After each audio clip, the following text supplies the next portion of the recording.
Hello friends, welcome to I exam B. I am Sushil Tagde, ex manager Reserve Bank of India. आपको पता है IFSC है यानी कि International Financial Services Centre Authority का 2024 का नोटिफिकेशन आ चुका है। उसका जो लास्ट डेट था अभी एक्सटेंड करके 8 में किया गया था। आपने सब ने वो वीडियो भी देखा था, नोटिफिकेशन भी देखा था। आज मैं वीडियो बना रहा हूँ 7 मई को, यानी कि कल 8 मई को इसका लास्ट डे है। और अभी भी मुझे बहुत सारे स्टूडेंट्स क्वेरी पूछते हैं, इसलिए मैंने थंबनेल में ही ये डाल दिया है कि any graduate can apply. BA, BCom, BSc, किसी ने स्पोर्ट्स में किया है ग्रेजुएशन, किसी ने म्यूजिक में किया है, कोई भी यहाँ पे अप्लाई कर सकता है। ठीक है। और आपको पता है अभी जैसे RBI grade B, SEBI grade A and IFSC grade A, तीनों का आप लोग प्रिपरेशन कर रहे होंगे, या तीनों में से किसी एक या दो का या तीनों का कर रहे होंगे। तो अब ये तीनों एग्जाम है, इसमें सबसे पहले जो एग्जाम होने वाला है वो आईएफएससी ग्रेड ए का होने वाला है। उन्होंने नोटिफिकेशन में बताया हुआ है, तो इसमें कोई डाउट नहीं है, ये कोई प्रेडिक्शन नहीं है, ये या कोई अपडेट नहीं। ये बस कुछ लोग हैं जो है जिनको पता नहीं था, उनको मैं ये बता रहा हूँ। ठीक है। तो 8 में क्या है, लास्ट डे है। अगर आपने फॉर्म नहीं भरा है तो आपको फिल करना है। अगर आपके फ्रेंड्स ने नहीं भरा है तो आपको उनको ये अवेयर करना है, उनको बोलना है कि फॉर्म फिल कीजिए। और आप देख सकते हैं, मतलब अगर आपका प्रिपरेशन भी ज़्यादा नहीं हुआ है तो अभी से भी आप प्रिपेयर करके देख सकते हैं, क्योंकि इसका जो सिलेबस है काफ़ी मैच होता है आपका सेबी से, और थोड़ा बहुत आरबीआई से भी मैच होता है। और आपको ये एग्ज़ाम देने का एक क्या कहते हैं एक चांस मिलेगा, क्योंकि अभी ना ये एग्ज़ाम का सीज़न स्टार्ट नहीं हुआ है। तो मुझे लगता है ये पहला ही एग्ज़ाम होगा जो रेगुलेटरी बॉडी का एग्ज़ाम प्रिपेयर कर रहे हैं उनके लिए। तो बिल्कुल भी आपको ये अपॉर्चुनिटी नहीं छोड़नी। तो चलो यहाँ पे वीडियो स्टार्ट करते हैं।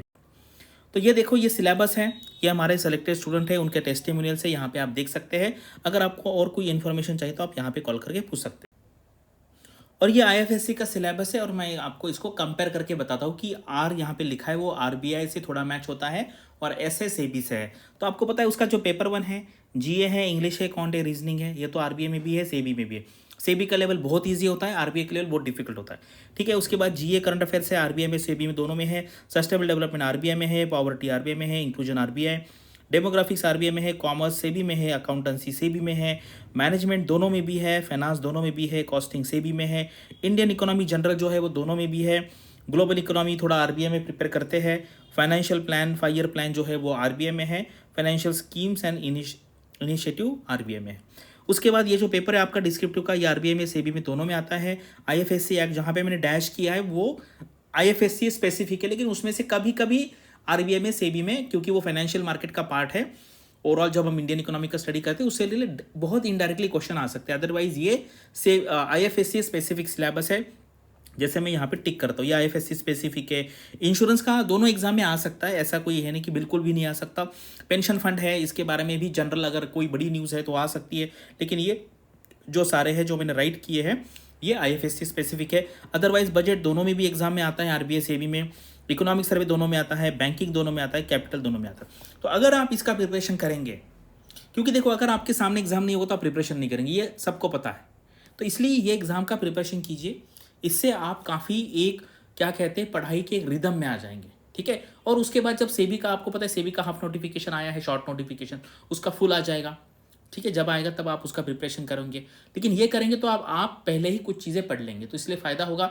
आरबीआई का तो अभी कुछ भी आया नहीं है, तो इसलिए ये तीनों एग्जाम देखेंगे तो पहले आपका आईएफएससी का होगा, उन्होंने एक टेंटेटिव डेट बताया हुआ है यहाँ पे नोटिफिकेशन में। उसके बाद सेबी है, क्योंकि उसका शॉर्ट नोटिफिकेशन आया है, अभी उसका फुल आया जाएगा। और आरबीआई का तो अभी कुछ भी नहीं, तो आरबीआई सबसे लास्ट में होगा। तो इस तरीके से आप थोड़ा आपका पढ़ाई का प्लान कर सकते हैं। तो अभी देखिए यहाँ पे इन्होंने बताया था कि मई या जून में फेज़ 1 का एग्जाम होगा। मई या जून में, मई में तो चांस मुझे कम लगते हैं, जून में तो होगा ही होगा। जैसे आपको पता है 4 जून के बाद रिजल्ट आ जाएगा, उसके बाद इसका नोटिफिकेशन ऑलरेडी आ चुका है, तो इसलिए वो एग्जाम का डेट कभी भी डिक्लेयर कर सकते थे, क्योंकि वो कोई प्रॉब्लम नहीं है। तो ये जून में ये होगा, मतलब उसके बाद फेज़ 2 जुलाई में होगा, और बाकी इंटरव्यू। तो इसलिए तीनों एग्जाम में सबसे पहले आईएफएससी का होने वाला है। इसमें ना कोई अपडेट है, ना कोई प्रेडिक्शन है, ना कोई अंदर की बात है, कुछ नहीं है। ठीक है। ये आपके सामने है। तो ये इसलिए क्योंकि अभी जो टाइम है वो थोड़ा सा मतलब लोग पढ़ाई नहीं कर रहे हैं, थोड़ा बोर हो रहा है, कुछ हैपनिंग नहीं है। ठीक है। इलेक्शन चल रहा है, हीट भी बहुत ज़्यादा है, तो ऐसा आपको पढ़ाई को निगलेक्ट नहीं करना है। बहुत अच्छा ऑर्गेनाइजेशन है, जो यहाँ ऑर्गेनाइजेशन में गए उनको पूछ ले।